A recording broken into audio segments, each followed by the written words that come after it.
గాయత్రి వంటింటికి స్వాగతం. నేను ఇక్కడ చూపించబోయే వంటని మీరు కూడా చేసి మీ ఫ్యామిలీ మెంబర్స్తో రుచి చూసి ఎంజాయ్ చేస్తారని ఆశిస్తాను. ఈ వంటలపై మీ అభిప్రాయాలు, ప్రశ్నలు నాకు gayatri@gayatrivantillu.com ద్వారా తెలియపరచగలరు. గాయత్రి వంటింట్లో ఈరోజు బాదాం కుల్ఫీ తయారు చేయడం నేర్చుకుందాం. దీనికి కావలసిన పదార్థాలు ఇప్పుడు చూద్దాం. పాలు 4 కప్పులు, యాలక్కాయలు 5, పంచదార 1/2 కప్పు, కార్న్ఫ్లోర్ 1 టీ స్పూను, బాదం పప్పులు 10,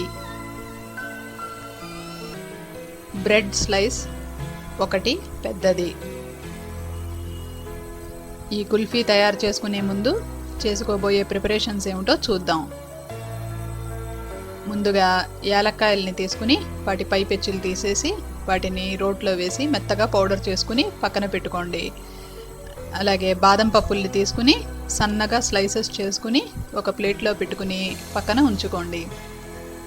బ్రెడ్ స్లైస్ని దాని క్రస్ట్లన్నీ 4 వైపుల నుంచి తీసేసి చిన్న చిన్న ముక్కలుగా కట్ చేసుకుని పక్కన ఉంచుకోండి. కుల్ఫీ తయారు చేసే విధానాన్ని చూద్దాం. ముందుగా 4 కప్పుల పాలలో నుంచి 1/2 కప్పు పాలు తీసుకుని పక్కన ఉంచుకోండి. మిగిలిన 3.5 కప్పుల పాలని ఒక నాన్ స్టిక్ ప్యాన్ తీసుకుని దాంట్లో పోసి స్టవ్ మీద పెట్టి కాయండి. వీటిని మనం ఎగరగొట్టాలి. ఇవి 1.5 కప్స్ అయ్యేదాకా వాటిని ఎగరగొట్టండి. పాలు కనుక చిక్కగా ఉంటే 2.5 కప్పులు అయ్యేదాకా ఎగరగొడితే చాలు. ఇప్పుడు ఆ పాలు మరిగే లోపల మనం ఒక పేస్ట్ తయారు చేసుకుందాం. దానికి ఒక మిక్సీ జార్ తీసుకుని దాంట్లో ఈ బ్రెడ్ ముక్కల్ని వేసుకుని దానికి కార్న్ఫ్లోరు 1/2 కప్పు పాలు వేసి పేస్ట్ చేసుకోండి. ఒక 2-3 నిమిషాలు కనుక తిప్పితే అది పూర్తిగా థిక్గా పేస్ట్ అవుతుందన్నమాట. ఆ రకంగా పేస్ట్ అయ్యేటట్టుగా చేసుకుని పక్కన ఉంచుకోండి. పాలు బాగా ఇవాపరేట్ అయిన తర్వాత దాంట్లో ఈ బ్రెడ్ పేస్ట్ని వేసుకుని కలుపుకోండి.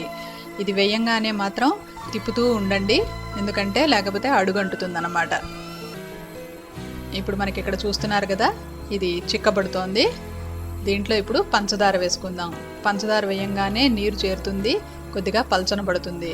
ఇప్పుడు మళ్ళీ అది మనకి థిక్ అయ్యేదాకా తిప్పుకోండి. చిక్కబడిన తర్వాత స్టవ్ ఆఫ్ చేసేసి బాదం చీరికలు అలాగే యాలక్కాయల పొడి వేసి బాగా కలుపుకోండి. కలుపుకొని దాన్ని చల్లారనివ్వండి. రూమ్ టెంపరేచర్ వచ్చేదాకా చల్లారనిచ్చి దాన్ని కుల్ఫీ మౌల్డ్స్లోకి తీసుకుని ఈ రకంగా స్పూన్తో వేసుకోండి. అంతా వేసిన తర్వాత వాటి మీద మూతలు పెట్టుకోండి. కప్పులో వేసుకోదలుచుకున్న వాళ్ళు ఇండివిజువల్ కప్స్లో కూడా వేసుకుని వాటి మీద క్లింగ్ ఫిల్మ్ ఒకటి వేసుకుని సీల్ చేసుకుంటే క్రిస్టల్స్ అవి రాకుండా చక్కగా సరిపోతుందన్నమాట. అదే రకంగా ఈ కుల్ఫీ మౌల్డ్స్ కూడా క్లింగ్ ఫిల్మ్ వేస్తున్నాను, ఎందుకంటే ఇక్కడ నేను స్టిక్ కుల్ఫీ తయారు చేయాలనుకుంటున్నాను. మూతలకి చిల్లు లేదు కదా, అందుకని క్లింగ్ ఫిల్మ్ వేసి దానిపైన కత్తితో ఘాటు పెట్టుకుని దాంట్లోకి పుల్లని గుచ్చి ఈ రకంగా ఫ్రీజ్ చేసుకుందాం. లేదు మూత పెట్టుకోదలుచుకున్న వాళ్ళు ఈ బొమ్మలో చూపించిన విధంగా మూతను కూడా పెట్టుకుని ఫ్రీజ్ చేసుకోవచ్చు. ఇప్పుడు ఇవి ఫ్రీజర్లో పెట్టి ఒక 6 గంటల సేపు ఉంచారంటే చక్కగా కుల్ఫీ తయారవుతుంది. 6 గంటల తర్వాత ఆ క్లింగ్ ఫిల్మ్ని తీసేసి ఆ మౌల్డ్ని నీళ్ళల్లో ముంచి ఆ పుల్లని పట్టుకుని మెల్లిగా లాగితే మనకి ఈ రకంగా కుల్ఫీ వస్తుందన్నమాట. ఈ బాదం పప్పులకి నేను పెచ్చు తీయలేదు, ఎందుకంటే అది ఫైబర్గా యాడ్ అవుతుందని. ఈ బొమ్మలో చూస్తున్నారు కదా, సెల్ఫ్ డిజైనర్లే కూడా ఉంటుందన్నమాట. ఈ రకంగా మీరు కూడా కుల్ఫీని తయారు చేసుకుని ఎంజాయ్ చేస్తారని ఆశిస్తాను.